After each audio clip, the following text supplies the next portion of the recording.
भाई जो गुरु वचन पे डट गे, कट गे फंद 84। गरीब जमजोरा जासे डरे धर्म राय के दूत, और 14 कोटिन चंप ही सुन सतगुरु की कूत। मुझे जो सतगुरु कबीर जी मिले, कौन सतगुरु मिले? कबीर जी। जिस प्रकार वही कबीर जी हमें मिल चुके हैं सतगुरु रूप में, उनसे जम अर्थात यम, काल तथा जोरा, मृत्यु दोनों डरते हैं। आज हमें वही सतगुरु मिला है जो गरीबदास जी को मिला था, जिससे जम भी डरता है, काल भी, जोरा भी, दुर्गा भी। और एक छोटा सा उदाहरण स्वयं सतगुरु रामपाल जी परमेश्वर जी के मुख कमल से। उन्होंने अपने भगत की आप बीती, जिसको यम के दूत पकड़कर ले गए थे, और वहां जाकर जब उसने बताया कि भाई मैं तो सतगुरु का भगत हूं, कबीर परमात्मा का भगत हूं, मैं तो कबीर परमात्मा की शरण में हूं। भाई भगत संत रामपाल जी का तो शरण में कबीर परमात्मा की कैसे आएगा? यानी जिससे नाम दीक्षा लेगा उसी के तो शरण में माना जाएगा। तो भगत ने नाम दीक्षा किससे ली? सतगुरु रामपाल जी से। अब सतगुरु रामपाल जी उनका इंटरव्यू बता रहे हैं, तो गुरु जी स्वयं को तो कबीर कहेंगे नहीं, अपने आप को छुपाते हैं। तो गुरु जी ने कहा कि उस भगत ने कहा यमदूतों को कि भाई मैं तो कबीर परमात्मा का भगत हूं, कबीर परमात्मा का बच्चा हूं। और उसके बाद में कैसे धर्मराज ने उन यमदूतों को आदेश दिया कि नालायकों छोड़ो इसको, तुम मुझे भी मरवाओगे। किसको उठा के ले आए? पटको इसको नीचे, इस बीमारी को। तो सुनिए ये सत्संग और फिर विचार करना कि आज हमें सतगुरु रामपाल जी परमेश्वर जी के रूप में जो महाशक्ति मिली है वो कौन है? स्वयं ही कबीर परमात्मा है। धर्मराय दरबार में दी कबीर तलाक, मेरे भूले चूके हंस को तू पकड़िए मत कजाक। जब धर्मराज के न्यायाधीश के ऑफिस में गरीबदास जी ने आके बताया अपनी वाणी में कि गोपाल दास, जब परमात्मा मुझे वहां धर्मराज के दरबार में लेकर गए और धर्मराज हाथ जोड़कर खड़ा हो गया करबद्ध, और परमात्मा जैसे बड़ा अधिकारी छोटे अधिकारी पर डांट मारा करे, एसपी जैसे ऐसे चोन धमकाया करे, ऐसे जाकर डांट लगा रहा है, वो जी सर कर रहा है। तो गरीबदास जी बता रहे आंखों देखा धर्मराय दरबार में देई कबीर तलाक, मेरे भूले चूके हंस ने तू पकड़िए मत कजाक। बोला पुरुष कबीर से धर्मराय कर जोड़, और तेरे हंस न पकड़ो नी मन 2 ही लाख करोड़। हे परमात्मा, आपके हंस को मैं नहीं पकड़ूंगा। परमात्मा ने कहा कि मेरे भगत का तू लेखा जोखा भी मत करना, और गलती से आ जा तो मेरे पास भेज देना। तो धर्मराज ने कहा कि परमात्मा, आपकी शरण माने से पहले इसके गुड और बैड अकाउंट दोनों होते हैं, तो इसके जो बैड अकाउंट में इसके बुरे संस्कार हैं उसके अनुसार तो दाता मैंने सदा सुनानी पड़ेगी, मेरी मजबूरी है, उसका कोई विकल्प बताओ। तो परमात्मा ने कहा कि कर्म भ्रम ब्रह्मंड के मैं पल में कर दूं नेस, उनको क्रॉस मार दूंगा, और जिन हमारी 2 ही दी सो करो हमारे पेश।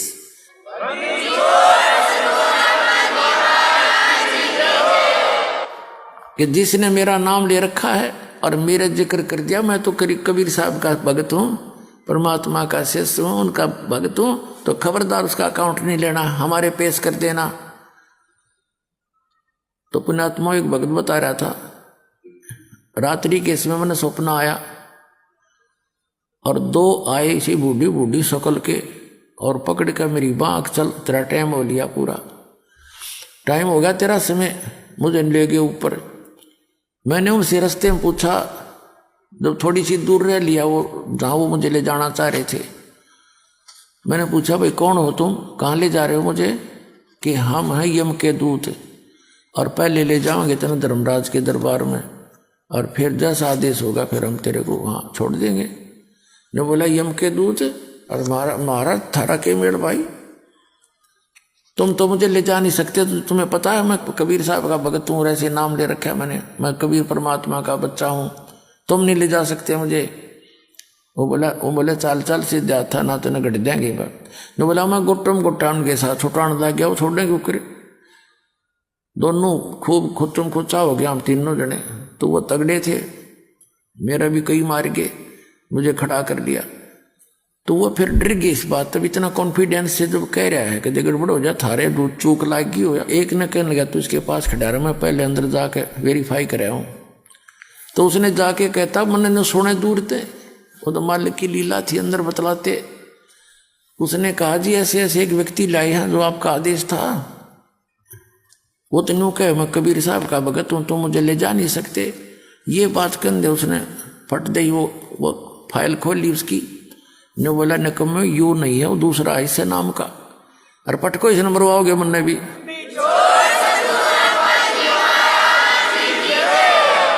तो वो यूँ कहता सुने तो मुन्ने भी मरवाओगे न, छोड़ का तुरंत बाई इज्जत। तो जब वो वापस आए न बोला छोड़ दे बीमारी ने। बोला ऊपर तो पटक दिया मेरे बेटा ने ऊपर से, और इज्जत तो कड़े छोड़ने थे। बोला ऊपर तो पटक दिया, नो आओ मैं सबकी लेनता।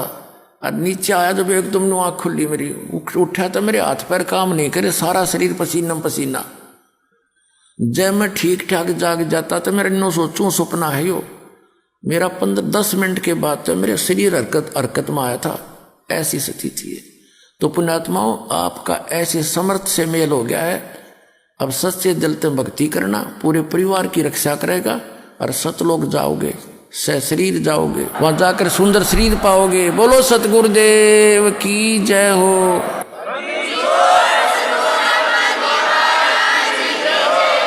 गरीब काल डरे करतार से, जय जय जय जगदीश। जोरा जोड़ी झाड़ता पगरज डारे शीस।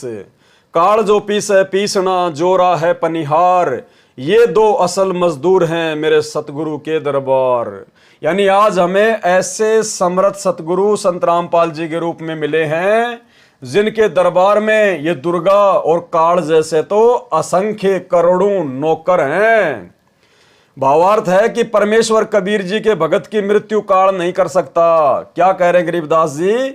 सतगुरु रामपाल जी परमेश्वर जी ने सरलार्थ किया है कि परमेश्वर कबीर जी के भगत की मृत्यु काल नहीं कर सकता, परमेश्वर कबीर जी की आज्ञा से ही होगी। इसलिए यम तथा मौत दोनों सतगुरु के भगत के निकट नहीं आते।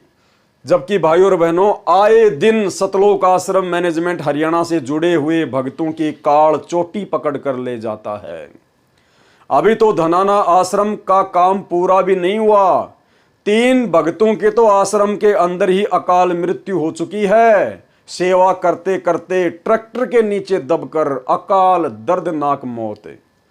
और यहां क्या कह रहे हैं गुरुदेव भगवान कि परमेश्वर कबीर जी के भगत की मृत्यु काल नहीं कर सकता, परमेश्वर कबीर जी की आज्ञा से ही होगी। इसलिए यम तथा मौत दोनों सतगुरु के भगत के निकट नहीं आ सकते, सतगुरु रामपाल जी के भगत के निकट नहीं आ सकते। जबकि मैं आपको कितने उदाहरण दूं, कितने एग्जाम्पल दूं। 12 लोग एक साथ संत रामपाल जी के भगत अकाल मृत्यु को प्राप्त हुए हैं, जो कि अपने गुरुजी के दर्शनों के लिए हिसार जा रहे थे।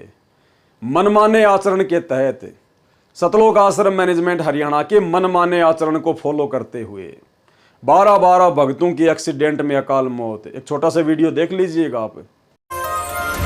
नमस्कार, वन इंडिया हिंदी में आपका स्वागत है। राजस्थान के नागौर में शनिवार तड़के बड़ा हादसा हो गया। नागौर के कुचामन सिटी के पास 2 मिनी बसें बेकाबू होकर पेड़ से टकरा गई।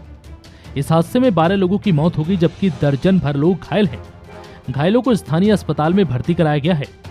पुलिस के मुताबिक महाराष्ट्र के लातूर और सोलापुर के लोग 2 मिनी बस में सवार होकर हरियाणा के हिसार जा रहे थे। बस किशनगढ़ हनुमानगढ़ मेगा हाईवे से कुचामन सिटी के पास से गुजर रही थी, तभी सामने लावारिस गौवंश आ गए। इन्हें बचाने की कोशिश में एक मिनी बस बेकाबू हो गई और सड़क किनारे खिजड़ी के पेड़ से जा टकराई। उसके पीछे चल रही बस भी बेकाबू हो गई और पेड़ से टकरा गई। वहीं इस दर्दनाक हादसे में एक बच्ची और 4 महिलाओं समेत 12 लोगों की मौत हो गई। वहीं दोनों बसों में सवार यात्रियों में से 10 लोग घायल हैं, जिनमें से 6 की हालत बेहद गंभीर बताई जा रही है। फिलहाल इस खबर में इतना ही। तमाम अपडेट्स के लिए बने रहिए वन इंडिया हिंदी के साथ। और इसके अलावा भाइयों और बहनों, इतनी अखबारों की मेरे पास में जो है वो कटिंग है। कितने भगत तो ट्रेन के नीचे आके मर गए, हिसार तारीख पर जाने वाले, रास्ते में एक्सीडेंट होके मर गए। सतलोक आश्रमों में जो सत्संग सुनने जाते हैं वो मर गए, आश्रमों में मर गए, आते जाते मर रहे हैं। क्यों भाई? क्या परमात्मा अंतर्यामी नहीं है? क्या परमात्मा अपने भगत की रक्षा नहीं कर सकता? या तो कह रहे हैं कि सतगुरु के भगत की अकाल मौत हो ही नहीं सकती, फिर क्यों आए दिन सतलोक आश्रमों से जुड़े हुए भक्तों की अकाल मृत्यु हो रही है? 2020 में जब कोरोना आया, हजारों की संख्या में संत रामपाल जी के सार नाम प्राप्त भक्तों की अकाल मृत्यु हुई। क्यों भाई? हम सत्सेवक भी तो हैं, कोई हजारों की संख्या में हैं, हमारा तो उंगली का नाखून भी नहीं उतरने दे रहा परमात्मा। क्या आज तक आपने सुना 8 साल में कि एक भी सत्सेवक की अकाल मौत हुई हो? तो परमात्मा किसके साथ है? उसके साथ है जो गुरु को भगवान मानेगा और मर्यादा में रह के भक्ति करेगा। भावार्थ है कि परमेश्वर कबीर जी के भगत की मृत्यु काल नहीं कर सकता, परमेश्वर कबीर जी की आज्ञा से ही होगी। और जब परमेश्वर की आज्ञा होगी तो भगत जो है एक्सीडेंट में नहीं मरता, भगत तड़प तड़प के नहीं मरता। इसलिए यम तथा मौत दोनों सतगुरु के भगत के निकट नहीं आते। धर्मराय काल लोक का न्यायाधीश के दूत पकड़ कर लाने वाले भी उस सतगुरु से डरते हैं। यानी सतगुरु के भगत को तो यम के दूत भी पकड़ के नहीं लेके जा सकते। अभी आपने जो वीडियो देखा वो गलती से पकड़ तो ले गए, लेकिन जब उनको डांट मारी धर्मराज ने कि तू किसको पकड़ के ले आया, मुझे भी मरवाएगा, वापस फेंक इस बीमारी को। जो संख्या में 14 करोड़ हैं वे भगत को नहीं पकड़ सकते। ये वचन है सतगुरु रामपाल जी का, कोई डूम बाट के गीत नहीं है। क्योंकि संकट में साधक अपने सतगुरु को तथा उनके द्वारा दिए नाम को सुमरण करता है। संकट में साधक को, भगत को किसको याद करना चाहिए? अपने सतगुरु को। क्या कहा जा रहा है? क्योंकि संकट में साधक यानी भगत अपने सतगुरु को तथा उनके द्वारा दिए मंत्रों का सुमरण करता है। तो भाई जब हमने संकट के समय अपने सतगुरु को याद करना है और उनके द्वारा दिए गए मंत्रों का जाप करना है, तो फिर इस फोटो को आगे दंडोत करके क्या करें? इस फोटो को भगवान मान के जून में इसका प्रकट दिवस क्यों मनाएं? इस फोटो के आगे दंडोत प्रणाम क्यों करें? जब हमें संकट के समय याद ही अपने सतगुरु को करना है, हमने अपने सतगुरु के द्वारा दी गई भक्ति करनी है। उस मंत्र की कूट अर्थात शक्ति को सुनकर यमदूत दूर हो जाते हैं। जो गुरु बचन पे डट के कट गे फंद 84 के, कट गे फंद 84 के, कट गे फंद 84 के।